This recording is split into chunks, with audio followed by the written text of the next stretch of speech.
warahmatullahi wabarakatuh. Waalaikumsalam warahmatullahi wabarakatuh. Assalamualaikum. Alhamdulillah, hari ini kita kembali di kelas 7B.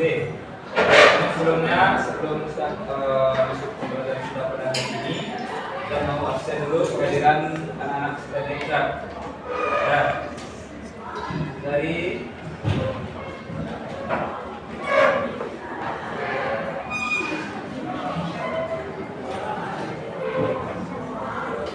apakah ada hari ini yang tidak hadir?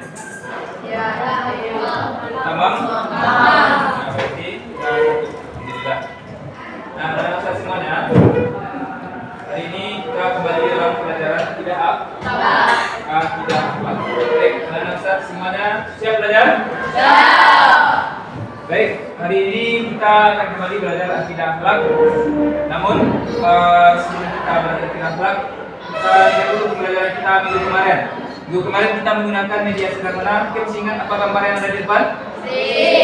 Gambar apa? Yang pertama gambar ta? Yang kedua gambar orang su? Apa materi kita yang kemarin itu? Ikhlas dan taat. Masih ingat pelajaran itu? Nah, itu disebut dengan akhlak apa? Akhlak mudah, akhlakul karimah, yang artinya akhlak terburuk. Nah, baik, pada kesempatan kali ini kita akan lanjutkan pembelajaran kita yang minggu lalu, yang mana kita nanti akan menambah dua lagi akhlak yang mulia itu, paling terpuji itu. Yang mana yang pertama akhlak yang terpuji itu adalah yang pertama taubat. Yang pertama taubat. Yang kedua itu namanya adalah khauf. Apa? Khauf. Nah, yang kedua namanya khauf. Nah, nanti kita akan mempelajari apa itu pengertian taubat, apa itu pengertian khauf. Dan lagi apa ciri-ciri taubat, apa ciri-ciri khauf. Dan bagaimana cara-cara seseorang itu bisa memiliki perilaku taubat dan bagaimana memiliki perilaku khauf. Dan tentunya jikalau akhlak terpuji seperti taubat dan khauf itu memiliki dampak positif. Apa itu maksud dampak positif? Manfaatnya. Jadi nanti kita juga akan melihat nanti apa saja manfaat bagi orang-orang yang memiliki sifat taubat dan sifat khauf. Baiklah anak-anak Ustaz semuanya, pada pembelajaran kita kali ini sebelum kita masuk, mari kita mulai dengan sama-sama membaca basmalah. Bismillahirrahmanirrahim. Baiklah, untuk kali ini pada pembelajaran mungkin anak-anak bisa melihat video dan kartun ini kita akan mengetahui nanti apa itu salah satu materi yang akan kita pelajari pada hari ini. Ya.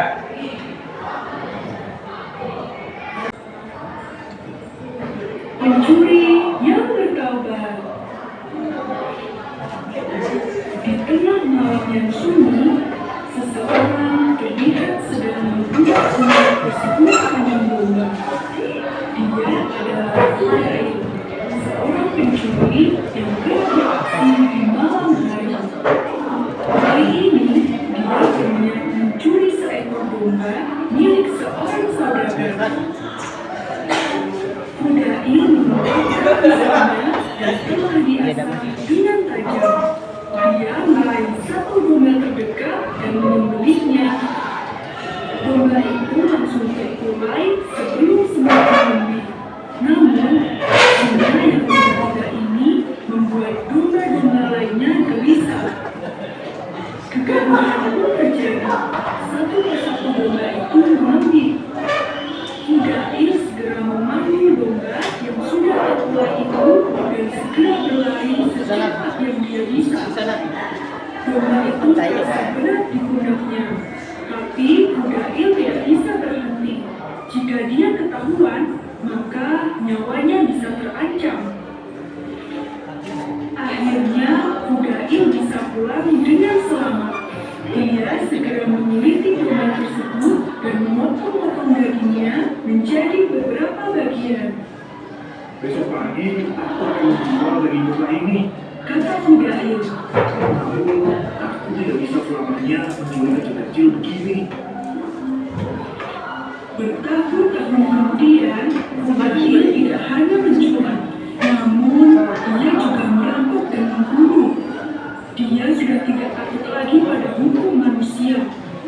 Selama dia tidak tertangkap, maka nyawanya akan tetap aman. Begitulah yang dilakukan oleh Fudail. Orang-orang terdekat Fudail mengetahui kejadian kembali terjadi. Namun, Fudail tidak pernah mau mendengarkan nasihat itu. Sama sekali aku kata siapapun. Itu hanya kalian sempat itu. Hari berikutnya, terdengar kabar bahwa seorang saudagar kaya baru saja pindah ke rumah mereka. Rumah saudagar itu sungguh besar dan banyak barang-barang berharga di dalamnya. Orang bilang dia adalah pedagang perhiasan yang sangat sukses. Fudail sama sekali tidak melewatkan kesempatan emas ini. Dia pun menyusun rencana untuk merampok rumah mewah itu. Setelah semua persiapan siap, Fudail pun pergi. Dengan mudah, dia memanjat pagar tembok. Kemudian, dia bergantung pada sebuah pipa dan meloncat ke lantai 2. Celaka, ada penjaga. Teriak Fudail dalam hati. Dia tidak menyangka jika beranda lantai 2 ini dijaga. Dia melihat penjaga itu mondar-mandir dan mengawasi sekeliling dengan teliti. Tapi aku sudah terlanjur ke sini. Tidak mungkin aku mundur lagi. Kata Fudail memantapkan hati. Gerakan Fudail begitu gesit dan tanpa suara. Dengan mudah, Fudail melumpuhkan penjaga itu. Sepertinya aku masih terlalu dalam. Apakah dia tewas? Gumam Fudail. Sebenarnya, dia sudah sering membunuh. Namun, akhir-akhir ini, dia merasa tidak tenang jika membunuh tanpa rencana seperti ini.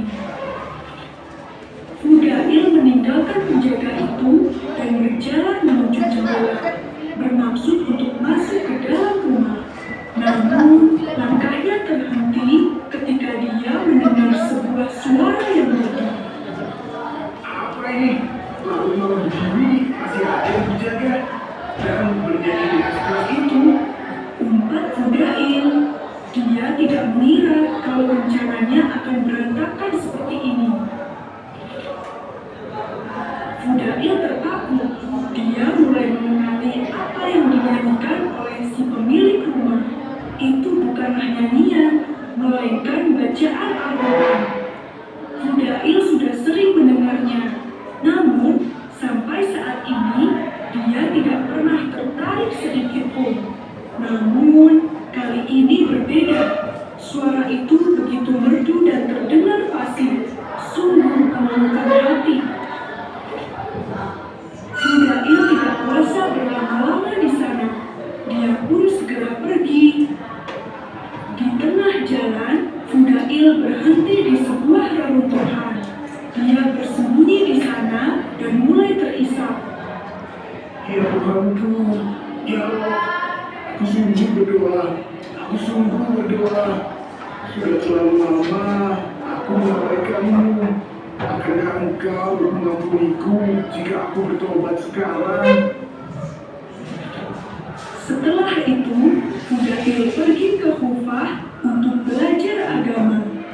Dari ulama-ulama besar di sana, Fudail berhasil menguasai ilmu dalam waktu yang singkat. Hingga akhirnya beliau menjadi salah satu dari ulama besar yang ahli dalam ilmu hadis.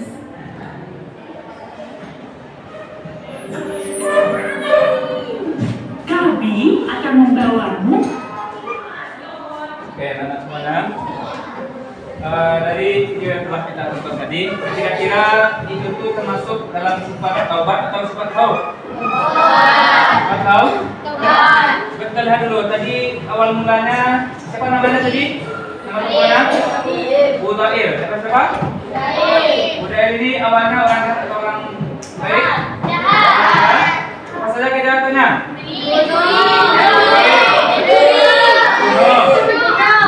Nah, kira-kira di akhirnya dia kembali kepada Allah disebut dengan taubat. Sehingga dia menjadi ulama besar. Kira-kira jadi ulama apa tadi? Ulama alihah. Nah, jadi dari sedikit video tadi itu kira-kira taubat itu ada nggak anak saya dua kali coba?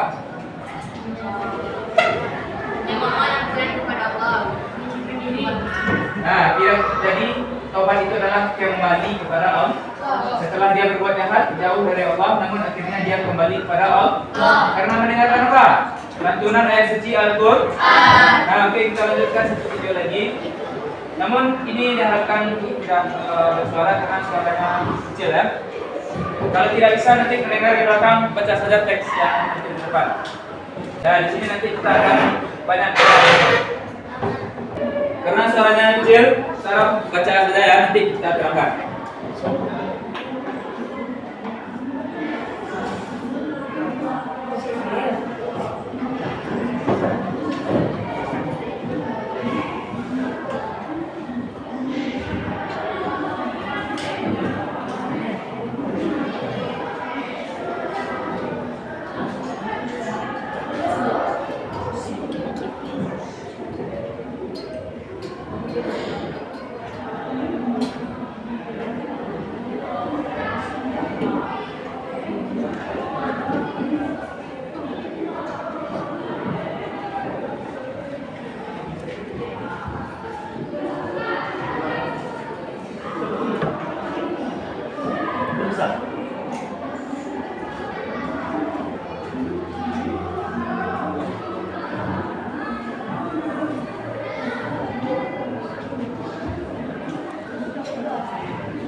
Sedikit kita ulas ya. Yang pertama tadi adalah taubat itu secara bahasa berasal dari bahasa Arab itu yatubu taubatan. Yang artinya kembali. Ini ya, intinya kembali atau rujuk. Ya, sedangkan secara keseluruhan adalah kembali ke jalan yang setelah melakukan dosa dan tidak mengulangi perbuatan dosa itu kembali. Kira-kira sudah kira tadi apa dosanya? Mencuri terus membunuh. Akhirnya dia kembali kepada Allah dan meninggalkan meninggalkan membunuh. Nah, jadi apa secara bahasa tadi dari tauba yang tubuh taubatan artinya kembali. Secara istilah kembali ke jalan yang benar. Setelah melakukan dosa dan tidak mengulangi perbuatannya lagi. Lanjut, kita dalilnya adalah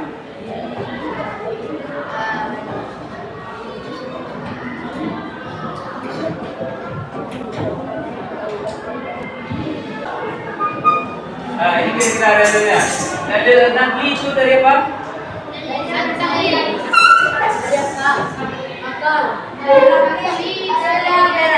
Dari mana? Dari nakli. Dalil nakli berasal dari Al-Quran dan hadis. Nah, kira-kira inilah dalil nakli dari sifat taubat itu, yaitu surat At-Tahrim ayat 8. Apa bunyinya? Ya ayyuhalladzina amanu tubu ilallahi taubatan nasuha. Wahai orang-orang yang beriman, bertaubatlah kepada Allah dengan taubat yang sesungguhnya. Nah, kalau taubat yang murni itu kembali pada Allah, tidak kembali lagi kepada perbuatan dosa. Ada yang disebut orang taubat sampa ladu. Nah, kalau taubat sampa ladu, seorang bertaubat karena pedasnya, namun suatu ketika dia akan makan lagi ladu itu atau cabai itu. Berarti itu belum disebut dengan taubat yang semurni-murninya. Yang murni itu bagaimana? Tidak kembali lagi kepada perbuatan dosa yang sebelumnya. semuanya. Nah, setelah dalil lanjutkan ya. Nah, ini gambar dari kejernihan tobat itu. Ciri-ciri orang yang tobat.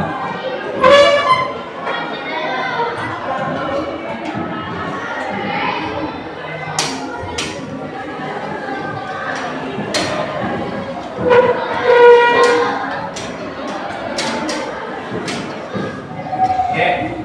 Apa jadi ciri-ciri orang yang bertobat?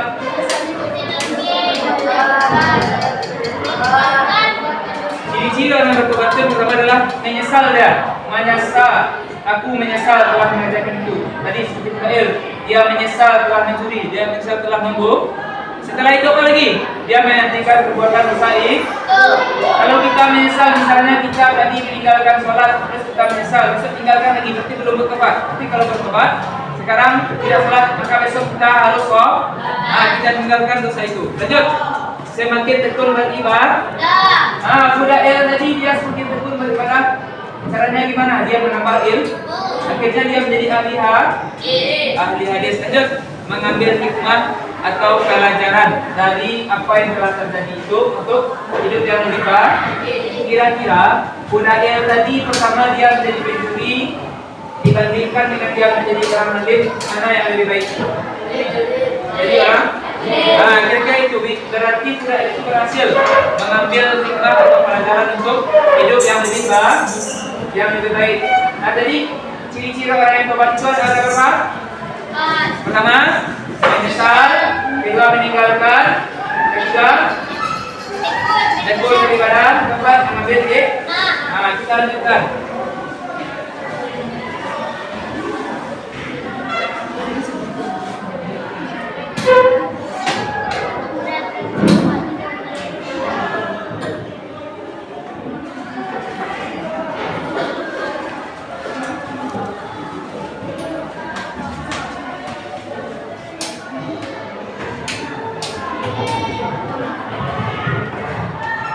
Meminta maaf ya. Cara-cara perilaku bertobat. Bagaimana caranya kita supaya bisa kembali kepada Allah? Bagaimana caranya supaya kita itu bisa bertobat? Pertama adalah menyadari perbuatan dosa yang membawa kerugian maupun orang. Kira-kira budak yang tadi mencuri kambing orang, kira-kira yang dirugikan siapa? Orang tadi. Kira-kira kalau budak ketika melakukan pencurian kambing tadi tertangkap, siapa yang rugi? Budak sendiri. Maka kita harus sadar dulu bahwa segala perbuatan dosa apapun bentuknya, baik dosa besar maupun kecil, akan membawa kerugian. Kalau bukan untuk diri kita, untuk orang lain. Yang kedua, kita rajin berdoa dan memohon ampun kepada Allah. Rajin memohon ampun. Yang ketiga, beristighfar. Kalau istighfar itu astagfirullah. Itu bentuk permintaan ampun kita. Yang keempat itu, jika kita berbuat dosa dengan orang lain, misalnya anak Ustaz di sini ada berbuat dosa kepada temannya, yang mana setelah terjadi permusuhan, lantas bagaimana cara kita bertobat? Apakah bisa kita minta saja pada Allah seperti bertobat? Tentu saja tidak. Caranya pertama terlebih dahulu minta maaf, baru setelah itu kita memohon kepada Allah. Itu ya. Kita lanjut. Contoh begini saja.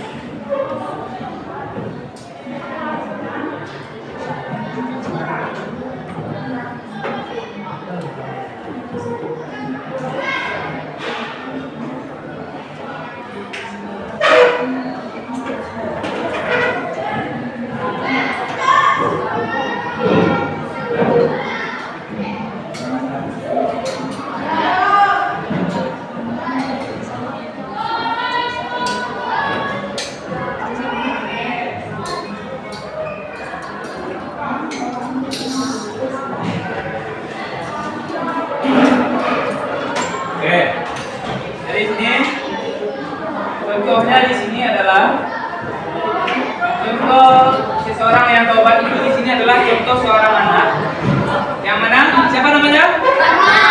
Apa dia? Dia suruh ibunya membeli namun dia menolak dengan cara yang namun akhirnya dia salah dan dia mau bertobat. Bagaimana cara bertobat tadi?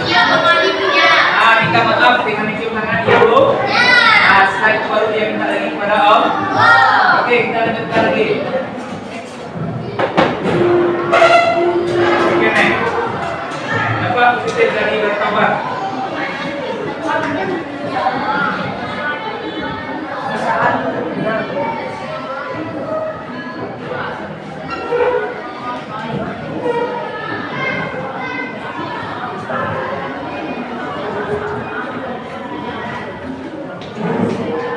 Oke, dari sini kita lihat dampak positif itu apa tadi? Manfaat. Ya, betul atau manfaat kita kalau bertobat? Apa manfaatnya? Yang pertama, kembali ke jalan yang benar. Kalau kereta api jalannya di jalan yang salah bagaimana? Betapa kereta api kalau dia salah jalan bisa-bisa kereta api itu berat. Berat dulu kan? Nah, jadi kita kalau bertobat maka kita akan kembali ke jalan yang benar. Jalan yang benar itu jalan yang mana? Yang diridhai Allah dan Rasul. Yang kedua, dosanya diampuni Allah. Coba bayangkan, orang yang melakukan dosa walaupun banyak dosanya, walaupun dosa itu sangat banyak, namun jikalau dia mau bertaubat, maka Allah akan ampuni. Ampunan Allah itu sangatlah luas. Walaupun dosanya setinggi gunung, namun jikalau Allah mau mengampuni akan diampuni. Suatu ketika ada seseorang yang telah membunuh 99 orang. Lalu dia bertanya kepada seorang ustaz, "Ustaz, apakah saya masih bisa bertobat? Saya sudah membunuh 99 orang." Apa kata ustaz tersebut? Tidak, Anda tidak akan bisa diterima tobat Anda lagi karena Anda telah membunuh 99. Dan akhirnya karena dia marah dia bunuh orang ustaz ini.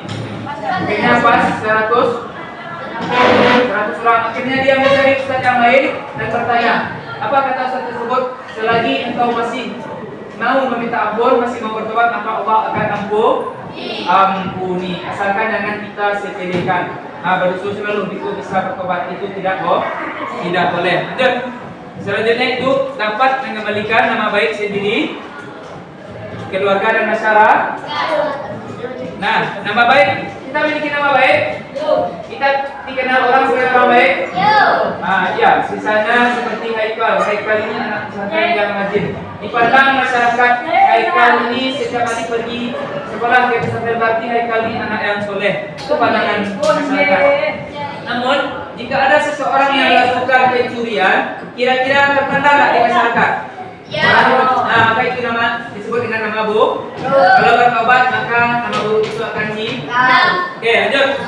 Menimbulkan rasa aman dannya. Kira-kira anak Ustaz, jikalau semua pencuri ataupun orang-orang yang jahat di sini itu bertobat, kira-kira kita aman tidak? Aman tidak? Tidak. Jadi menimbulkan rasa aman dannya.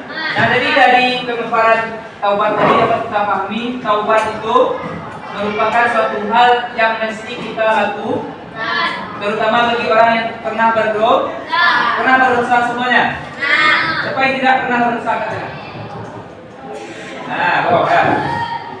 Setiap anak Adam itu pernah berdosa. Sebaik-baik orang berdosa, orang yang mau bertobat kepada Tuhan. Jadi dari tadi coba kita jelaskan dulu. Apa itu pengertian tobat tadi? Secara bahasa tadi kembali. Atau yang kedua secara istilah bertobat.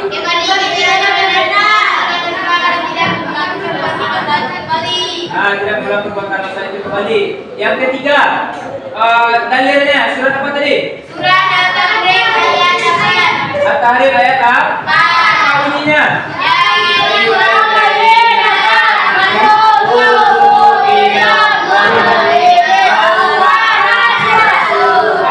Wahai orang-orang yang beriman, tobatlah kepada Allah dengan tobat yang murninya. Lanjut, ciri-ciri orang bertobat pertama. Menyesali perbuatan dosa.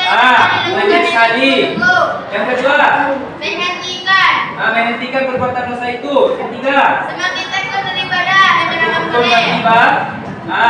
Keempat, berusaha mengambil pelajaran. mengambil pelajaran. Lanjut, yang keempat, bagaimana cara kita bisa bertobat? Menyadari bahwa perbuatan dosa membawa kerugian bagi diri sendiri. Menyadari ternyata dosa itu membawa rugi. Yang kedua, Rajin berdoa dan memohon ampun kepada Allah Subhanahu wa Ta'ala. rajin berdoa. Ketiga, rajin Banyak introspeksi diri. introspeksi diri. Yang keempat, Banyak beristighfar kepada Allah. beristighfar kepada Allah. Nah, Lanjut, yang kelima, poin yang kelima yaitu jika perbuatan dosa membutuhkan dan orang lain, maka segera meminta maaf kepada kalau Allah. berdosa kepada teman, orang lain, orang tua, guru, semuanya itu perlu disebut dulu pertama minta maaf.